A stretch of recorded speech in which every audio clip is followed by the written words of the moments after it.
September 22, 1956. Dalymount Park, Dublin. On this crisp autumn day, two fierce rivals, St. Patrick's Athletic and Bohemians, stepped onto the hallowed turf for an FAI Cup replay. The air was thick with anticipation, but no one, not the roaring crowd, not the managers, nor the players themselves, could have foreseen the bizarre, almost unbelievable turn of events that was about to unfold. This match would not be remembered for its goals, but for a shocking, unprecedented tactical gamble born out of sheer desperation, a football team that, for all intents and purposes, played without a goalkeeper. For any Irish club, the FAI Cup was more than just a trophy, it was the pinnacle of domestic glory, a chance for immortality.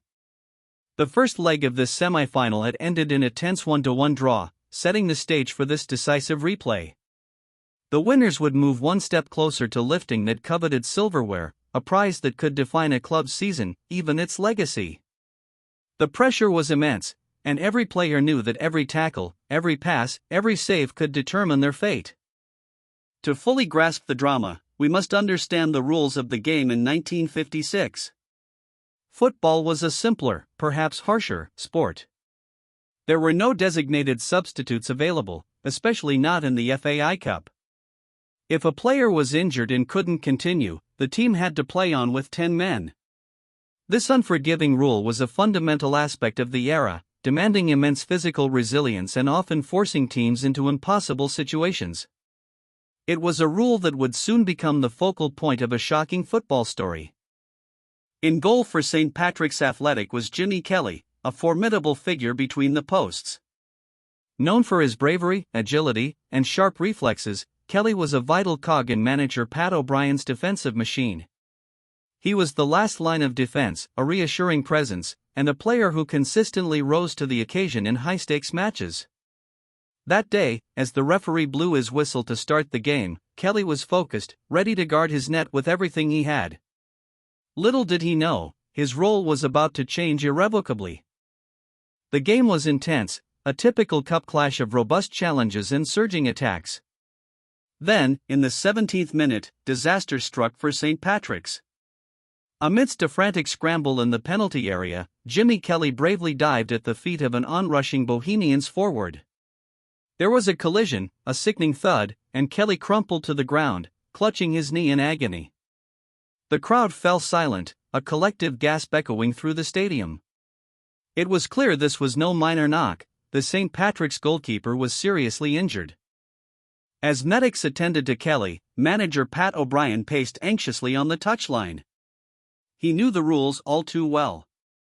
No substitutes. If Kelly couldn't continue, his team would be reduced to 10 men, and an outfield player would have to don the gloves. This was a nightmare scenario, especially in a cup replay of such magnitude. The prospect of facing a potent Bohemians attack without a specialist goalkeeper, and with a numerical disadvantage, filled O'Brien with dread. His tactical plans were in tatters, less than 20 minutes into the match. Despite the excruciating pain, Jimmy Kelly's spirit was unbroken. As the club doctor advised him to leave the field, Kelly vehemently refused.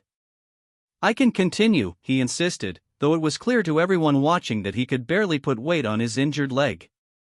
His motivation wasn't recklessness, but an unwavering loyalty to his teammates and a burning desire not to let his club down in their moment of need. It was a courageous, if ill-advised, act of defiance that would reshape the rest of the game. So, Kelly stayed on. But he was essentially a decoy. His knee injury meant he couldn't dive, couldn't move laterally, and couldn't use his hands effectively.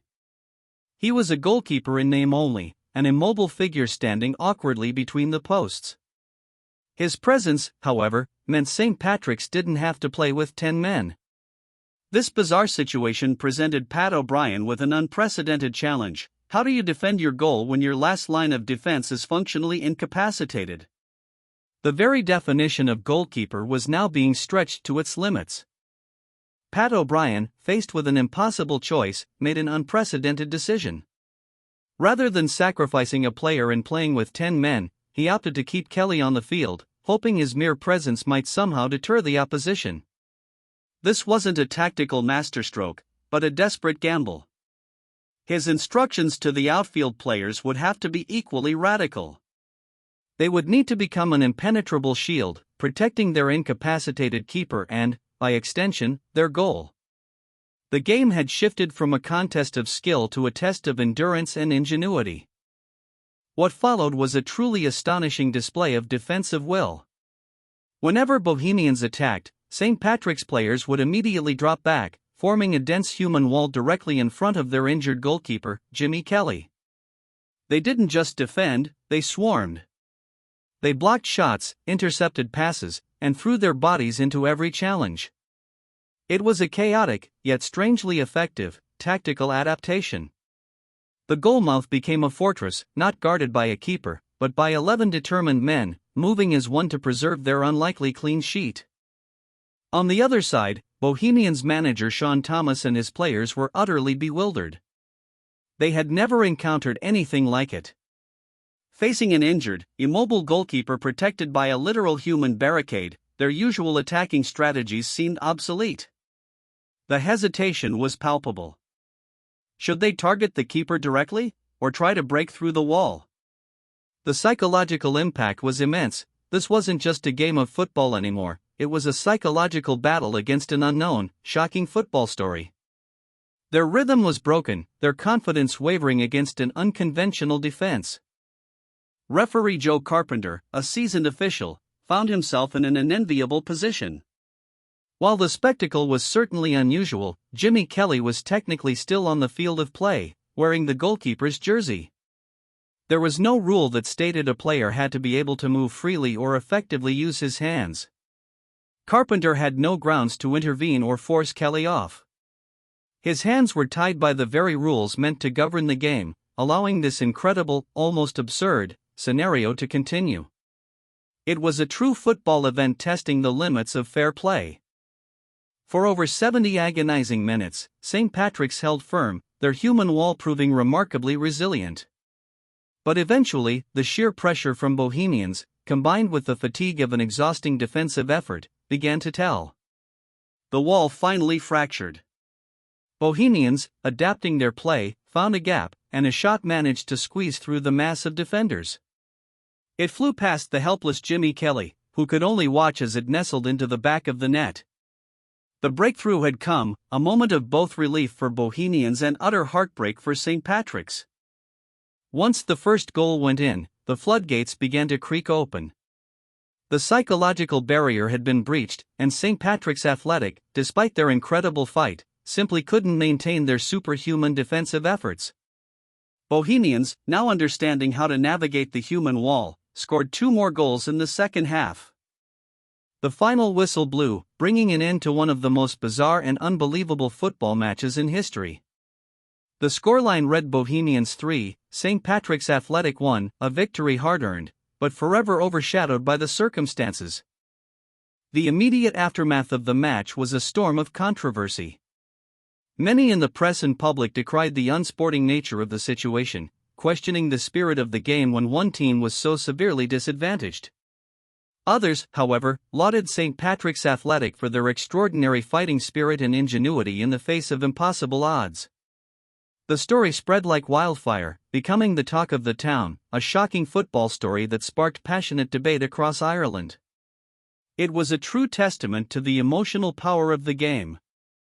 The debate wasn't just about the rules, it delved into the very ethics of football.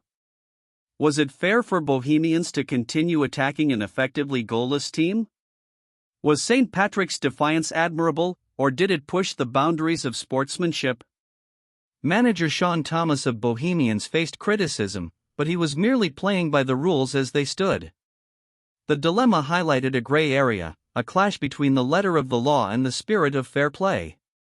This unforgettable true football event forced everyone to reconsider their understanding of the game.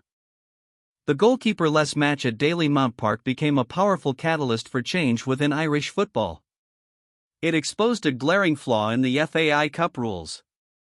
Such an injury, combined with the inability to substitute, created an unfair and potentially dangerous situation for players and an unsatisfactory spectacle for fans. The incident provided undeniable proof that the sport needed to evolve, to adapt to the realities of player welfare and modern gameplay. The football world had been given a stark, shocking demonstration of a rule that desperately needed updating. In the years following this controversial encounter, the Football Association of Ireland, FAI, recognized the urgency for reform. The calls from clubs, players, and the public were too loud to ignore. Eventually, the FAI changed its rules, allowing for one substitution in cup games. This small but significant alteration brought Irish football in line with evolving international standards and prevented future teams from suffering the same cruel fate as St. Patrick's Athletic. It was a direct consequence of that unbelievable football match, a moment when history truly turned. While the match became legendary, the personal cost for Jimmy Kelly was high. His knee injury, exacerbated by his insistence on staying on the field, shortened his promising career. He never fully recovered, and the incident cast a long shadow over his playing days. Kelly became a symbol of a bygone era, a player whose dedication to his team came at immense personal sacrifice. His bravery, though costly, remains a poignant reminder of the fierce loyalty and determination that defined football in the mid-20th century. Today, the story of St. Patrick's Athletic playing without a functioning goalkeeper against Bohemians in the 1956 FAI Cup replay remains one of the most unusual and enduring tales in Irish football history.